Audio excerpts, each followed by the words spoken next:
Cool. Let me tee this up for you, buddy. Okay.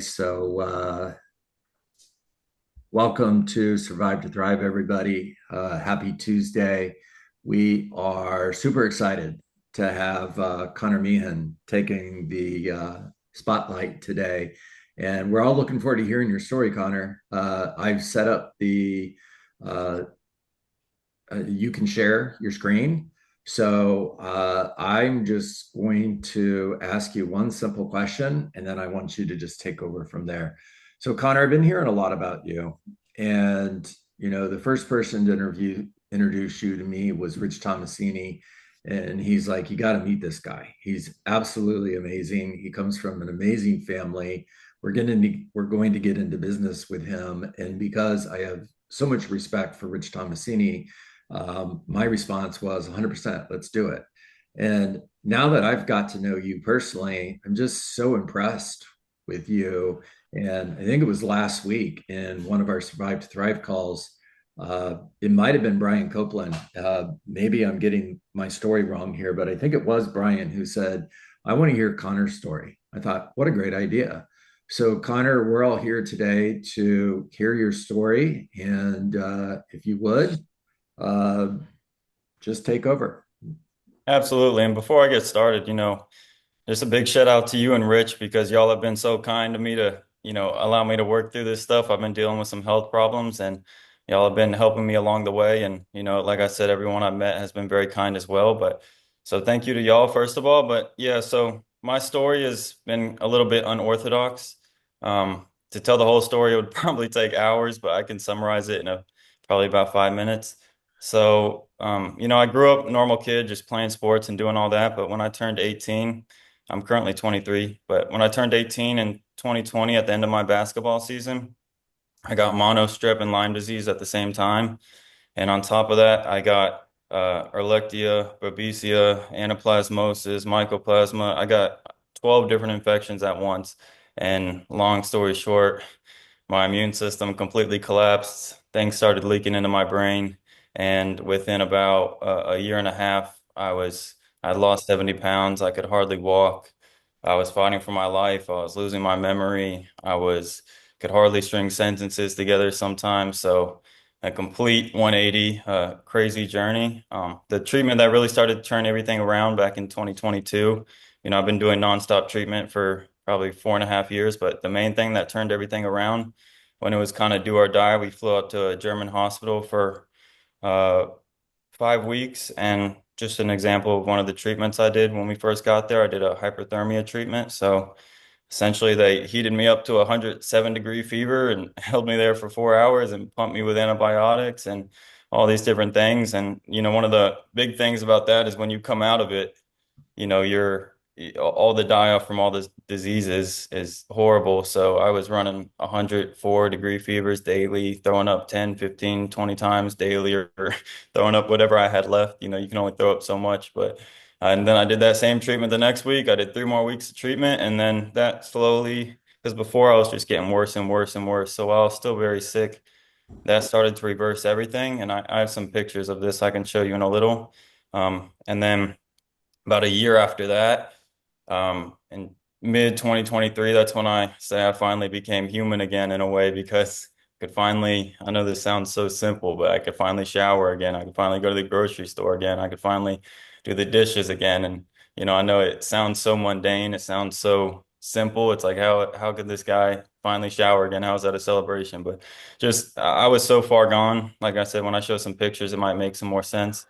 It's hard to put into words how sick I was, and then from 2023 to now, I've been building myself back up, getting stronger, being able to get some light workouts in. One of the biggest things that has came back is my brains came back a lot. My body's still broken down a lot. I'm still pretty sick overall, but I don't want to understate how far I've came. I'm light years ahead of where I was in 2022. So just to show a few quick pictures to put it in perspective. This first picture I'll show you, like I said, is when I graduated in 2020. And then the next picture on the right is exactly two Hey, years Connor, later. hold on just one second. I don't know if I'm the only one, but I'm not seeing the screen. Anybody else? Oh, I'm about to share it. Okay, thank you. Yeah. So this first picture is 2020, and the next picture on the right is 2022. So it's only a 2 year difference. And I mean, they kind of speaks for itself. So I can read the comment here. I had to drop out of college in early 2021. Just, thankful that I got to go for a little bit.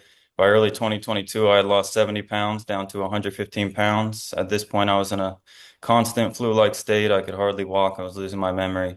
And like I said, the most important part, I was continuing to get worse and worse. So, I have a lot of pictures. I don't want to overwhelm y'all with pictures. But maybe I'll show one more. I was, covered in psoriasis head to toe. I had a bunch of different things going on. My face would swell up and balloon up from mycoplasma, just all different kinds of things. But, I don't want to overwhelm y'all with pictures, but, as you can see, just got completely destroyed by it. But I built myself back. I was about 115 pounds back then. Now I'm about 150, so it's about 185 before. But I'm working my way back. I'm developing, getting there. So that's a quick summary of everything. Obviously, it's a lot more complex than that, but I think that summarizes it well. Wow. Uh, That's a true fighter. Thank you, thank you. I Well, had Great no, job. I had no idea, Tell Con. us about your real estate. Yeah. Yeah, that's a really good point. So let's talk real estate, Connor. You're how old? 23. 23. Broker, state broker, North Carolina, launching your real estate career. Um, Talk to us about that path. Yeah, so well, one of the cool things about all this is if I didn't get sick, I don't think I'd be in real estate because I was going to college for business, so I'd probably be doing something along that path. So sometimes, when I first got sick, everyone would say, the devil's trying to take you down, but in a weird way, maybe I feel like God aligned my path to do this. And, Right. sometimes you feel like you've been buried when you've actually been planted. And so I think I had to, go under the dirt for a little bit, and now I'm sprouting back up. Can you So say that again? Can you say what you just said one more time? Because, I see a few people writing that down and everybody needs to write that down. yeah, sometimes you think you've been buried when you've actually been planted. Can you tell me what that means to you?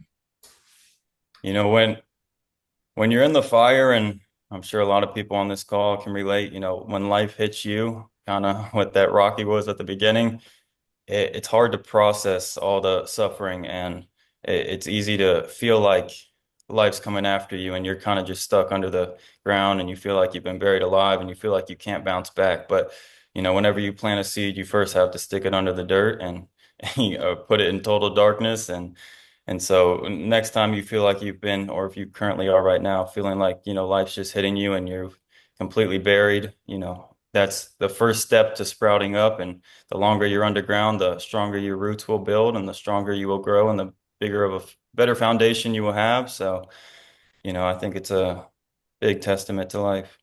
All right, so pause right there. That's a book right there, Connor. That's your story.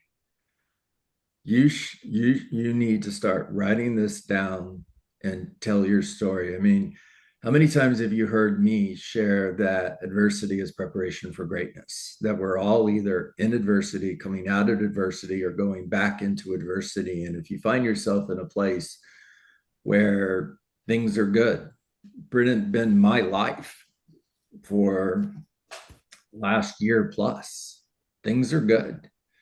Know that adversity is coming. It's just part of being on this planet. You don't know when it's going to show up. It could show up today. It could have shown up yesterday, right? And how you handle adversity is going to depend on whether or not you're going to use that as a pathway to greatness or become a victim.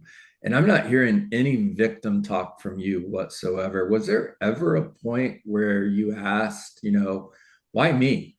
Of all, all the people in the world, why is this happening to me? I mean, definitely, it's like I said, when you're in the moment and you're in the fire, and especially around 2022 when I wasn't sure if I was going to live or not, and I wasn't sure if I was going to be permanently debilitated and all these different things. It's hard to it's hard to have a perfect mindset, especially when, you look yourself in the mirror, you don't recognize yourself, all these different things. So I haven't had this mindset forever, but one thing I've always tried to do is ask myself if I can take one more step. And usually that answer is yes. And sometimes you don't always know if you can take two steps, but you got to answer that question after you take the first. So, there wasn't a lot of motivation, there wasn't a lot of, inspiration, but just continuing to stay disciplined, knowing that I have to make the best move on the chessboard, regardless of how losing my position is. I have to continue to play the cards I was dealt because that's about all I can do if I want to pull this off. And so just staying present and understanding I'm going to suffer mentally, physically, all these things, but continue to move forward. And that's going to give me the best chance of success. Incredible. So when did things change for you? Like I said, around 2023, that's finally because I've learned so much from this, but I honestly, there wasn't a lot I learned up until then just because I was so overcome by everything. But once I got to 2023, I could start seeing the full picture of everything. I could start learning a lot. I could start doing so many different things that help me. I would say one of the biggest, if I had to take away something, I know you always talk about mindset's so important. If I had to tell one thing to everyone about mindset, I would say perspective, because that's really what I've learned through all this. If I had to summarize it with a quote, I'd say, there's no such thing as good and bad times. All there is our perspectives based upon our prior experiences. And it's to simplify that, hell to you is heaven to someone else. No matter how bad your life is, it is always worse out there, especially being in America. Even the poorest of the poor here are probably in the top 10 to 20% of the world in That's terms of right. quality of life. Right. So. That's right. I mean, even we know how brutal the history of the world was, but even now, there's hundreds of thousands of kids just suffering all over the world. Right. Many are dying. There's, slavery in this world to this day. There's kids being born into North Korea that will never even be able to dream of having the freedoms we have. So, understanding that there's so much to be grateful for. And another thing is, we don't really experience reality. We experience our own perspective upon reality. Proof of this is, you can put two people through the exact same day. One person could have an amazing day. One person could have a horrible day just because of their viewpoint on the situation. So, understanding that, because, if your life's up here and you have a day here, it's a bad day. If your life's here and you have a day here, it's a good day, even though it's the exact same day. So, this understanding that, the world is life's coming from within you. It's all about how you view everything. And it's not about what life does to you. It's about how you react to life. So All right. So I'm going to add one more thing to everything you're sharing as a book. You need to go on tour and share this from stage. You have an incredible story. People need to hear this story. They need to hear you share it as well as you're sharing everything with this group today. Blown away. thank you.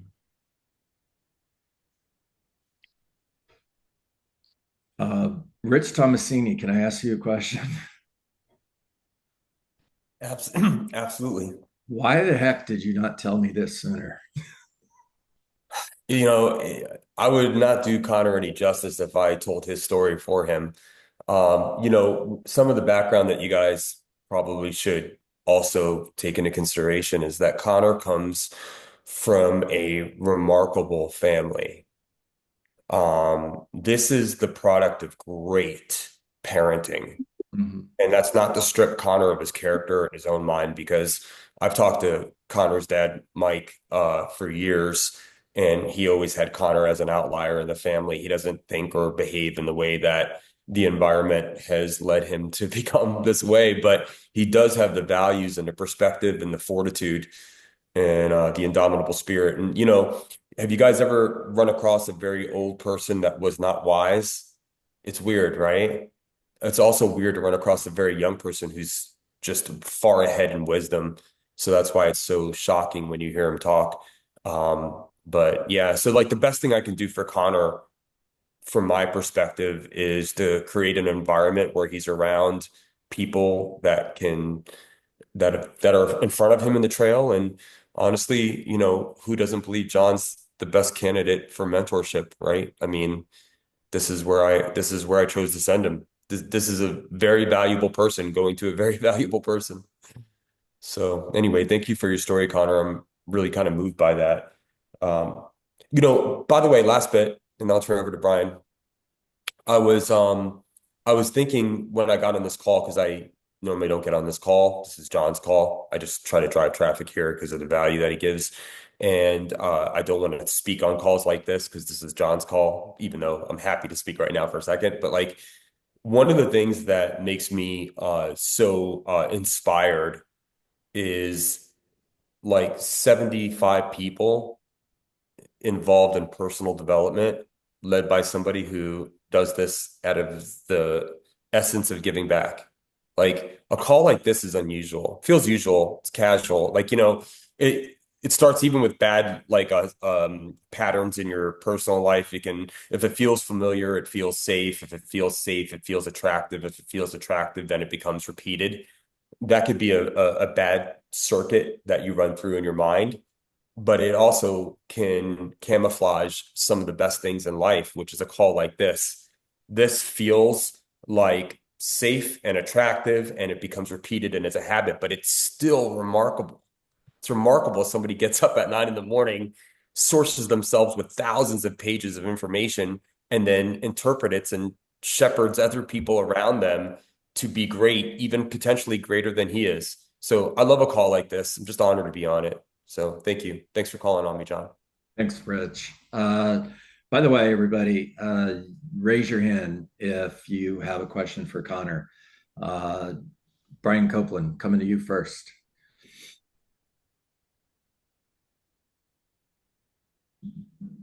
All right, we lost Brian right as I called on him.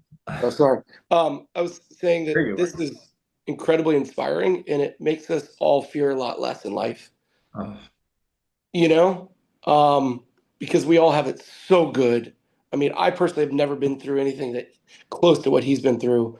And it makes that next phone call so much easier because what's the worst thing that can happen? Not what Connor went through, it's all in perspective. Connor, you're in this amazing group of people on a daily basis. I see you running these calls with these guys. What is your next, besides health? What are your goals? What would be successful for you in the next 5 to 10 years? great question, Brian. Well, I think John talks about this a lot.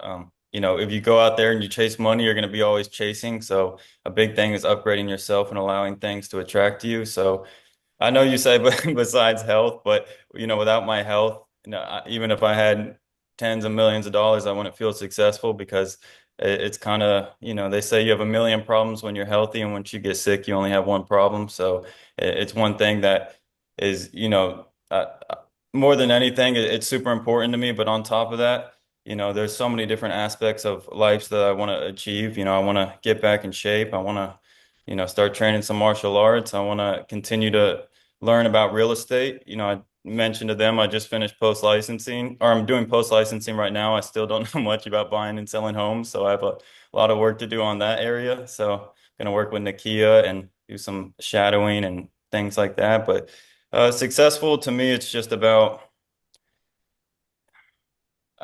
I think once I get healthy, I will feel pretty successful just because the perspective of overcoming this will be more valuable than any amount of money I could have. But at the same time, I understand that money's very important because one thing I didn't really realize as a kid is if you get sick and you don't have money, too bad. There's not a lot of handouts out there. So, yeah, it's, all those different things, but just, reaching my potential, becoming who I know I can become is my main goal. There it is. There it is, Connor. You just defined it. You found it. So, an exercise for everybody to find success without using the word money. Sunita and then Justin. Yes. So much for sharing. Incredible. I have accurate words to explain how I feel, especially when I have a daughter of, like you. When I was listening to you, one question came to my mind.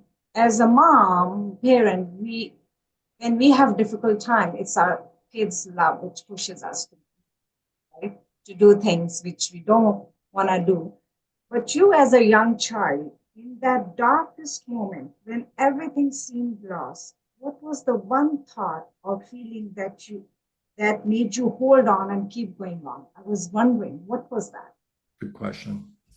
Well, I mean, for me, I don't want to sound dark, but it was kind of a matter of life or death, or Yeah. being permanently debilitated. So I felt like I didn't have an option. I felt like I had to.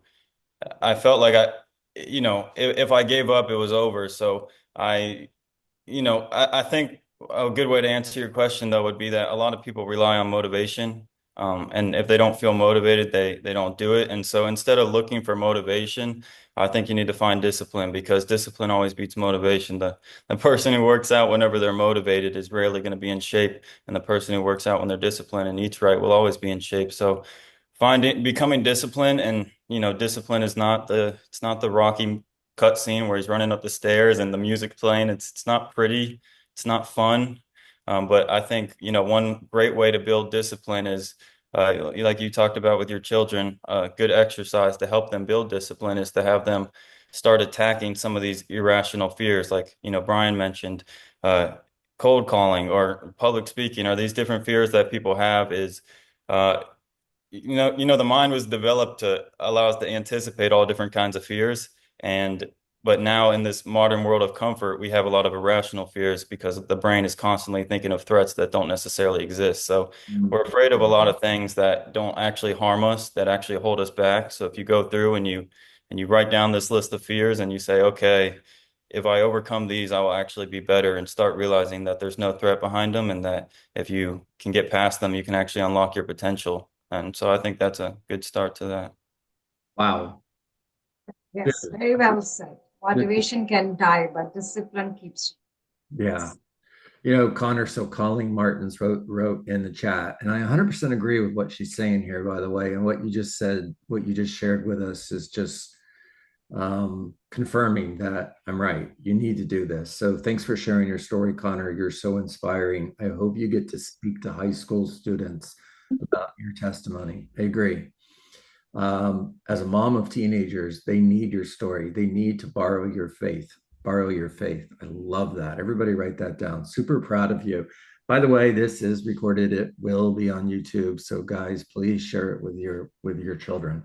Okay, Justin, you're up. Michael Trelongo, you are on deck. And that's going to be a wrap, everybody. We're at 9:31. So Justin, talk to us.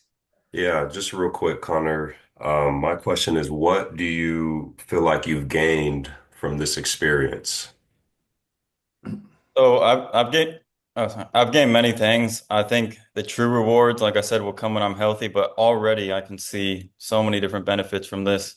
Yeah, I've gained so much wisdom from this that I definitely wouldn't have if I was never got sick. I mean, at the same time, if I never got sick, while I might appear more successful from the world standpoint, may have a little more money, be in better shape, different things like this, I definitely would not have the internal structure that I have, the internal mindset that I have, because while I thought I had a lot of mental strength, when things started to get taken from me, I realized I didn't have as much as I thought. So it's built up my mind so much. Like I said, the perspective I've gained from this is huge, realizing how fortunate I really am. Just there's so many different things. My mom's dealing with some health issues as well, so I've been able to get closer to her on this journey. And I mean, there's countless different things. This has helped me in so many different aspects of life. And while there are some negatives, I'll never adopt the mindset of focusing on the negatives, because I'm always going to adopt whatever mindset is going to give me the best chance to overcome this. And to me, that's focusing on the positives and finding ways I can overcome this and use this to my advantage instead of using it to my disadvantage. Amazing. Michael Trelongo, talk to us, buddy. You're on mute, my friend. So yeah, I just figured out how to learn this system. I'm just kidding. So yeah, now I'm getting carpal tunnel here writing notes. If you guys like, if I'm looking down, that's why. You're dropping pearls of wisdom here. I've been to a lot of conferences, big conferences, and yeah, you could speak right up there with any one of those people that I've seen. Really tremendous. The comparisons, the understanding what you have as an opportunity, fantastic, just incredible. To count your blessings. We don't do that enough. We think about what we lack. And when you focus on lack, that's what you get. That's what you get. When you focus on what you have, it's right here. Gratitude changes everything. Focusing on what you have is the most powerful. Gratitude is the most powerful emotion in the world. And the last one you wrote down, absolute wisdom. Motivation versus discipline. This is what I wrote. Discipline always wins out. Create habits, and habits create success. Motivation is fleeting. And the reason why the motivation is amazing. I mean, this is why we're here, right? Motivation is incredible. I seek it out. Everyone who wants to be successful and has that as their game plan, seek it out. However, it's fleeting. Discipline lasts because it's a behavior. And you don't need outside influence for discipline. Habits create success. And unfortunately, there's great habits. And all of us have bad habits. The bad habits are so sticky because they're habits. Just create great habits and make them sticky. Great job, Connor. Thank you so much for sharing. Yes, thank you very much. And one thing I'd add to that is, like you mentioned, the mind is naturally seeking what it doesn't have. It's naturally seeking comfort. I mean, I think when you're trying to become mentally strong, the first thing you have to do is understand the mind. And it makes perfect sense from an evolutionary standpoint that your brain would not want to focus on things it already has. So while you do have to consciously try to be like, gratitude isn't something that necessarily comes natural, no matter, even if you have hundreds of millions of dollars, you always want that next thing, and you get in new circles where, the baselines aren't doing it for you anymore. So consciously trying to be thankful. And, there's always a reason to smile. There's always a reason to cry. There's always a reason to complain. And there's always a reason to be grateful. So choosing to be grateful and choosing to smile will, I think, lead everyone to a much better life, lead them to becoming a much better mother and father, son and daughter, husband and wife, and eventually a much better real estate agent. All right. Connor, one last question. Where are you? Where do you live? Charlotte, North Carolina. Charlotte. All right. Everybody here, write down his name, write down Charlotte, North Carolina. The next referral you have for Charlotte, North Carolina, please send it to Connor.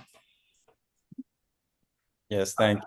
Absolutely amazing, young man. Just thank you for being you.